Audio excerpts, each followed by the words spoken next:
પંચકોશી ઉત્તરવાહિની નર્મદા પરિક્રમાનો પ્રારંભ થઈ ચૂક્યો છે, ત્યારે લાખોની સંખ્યામાં ઉમેરતા પરિક્રમાવાસીઓ માટે તંત્ર દ્વારા આ વખતે ખૂબ સુંદર વ્યવસ્થા કરવામાં આવી. ખાસ કરીને ડિજિટલ ટેકનોલોજીનો પણ સરસ રીતે ઉપયોગ કરવામાં આવ્યો છે.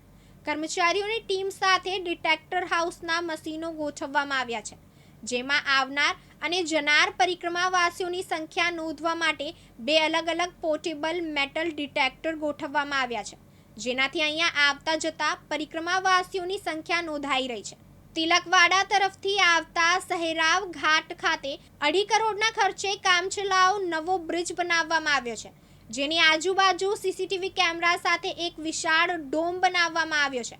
અહીંયા આવતા જતા પરિક્રમાવાસીઓની સંખ્યા નોંધાઈ રહી છે, જેમાં ખાસ કરીને કર્મચારીઓની ટીમ સાથે ડિટેક્ટર હાઉસના મશીનો ગોઠવવામાં આવ્યા છે. અહીં આવનાર અને જનાર પરિક્રમાવાસીઓની સંખ્યા નોંધવા માટે 2 અલગ-અલગ પોર્ટેબલ મેટલ ડિટેક્ટર ગોઠવવામાં આવ્યા છે. એક ડિટેક્ટર કેટલા પરિક્રમાવાસીઓ આવ્યા તેની નોંધ કરે છે અને બીજું ડિટેક્ટર કેટલા પરિક્રમાવાસીઓ પરિક્રમા કરીને પરત ગયા તેની નોંધ કરે છે. આના ગેટમાંથી પસાર થાય ત્યારે એનો અવાજ પણ આવે છે. શનિ રવિની રજામાં અને સોમવાર એમ 3 દિવસમાં 35,000 જેટલા પરિક્રમાવાસીઓ મુલાકાત લઈ ચૂક્યા છે.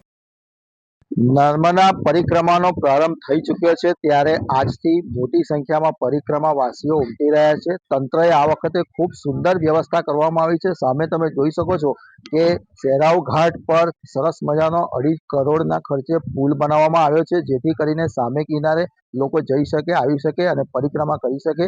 સાથે સાથે તમે જુઓ, અહીંયા સીસીટીવી કેમેરા પણ લગાડવામાં આવ્યા છે અને ખાસ વિશેષ સુવિધા અહીંયા જોઈ શકો છો કે મેટલ ડિટેક્ટરની પણ સુંદર વ્યવસ્થા કરવામાં આવી છે કે અહીંયાથી જે પણ પ્રવાસીઓ આવે અને જાય એની સંખ્યાની અહીંયા નોંધ કરવામાં આવી રહી છે. આ વખતે 30 થી 40 લાખ પ્રવાસીઓ આવે એવી સંભાવના છે અને એ માટે સુંદર વ્યવસ્થા કરવામાં આવી છે.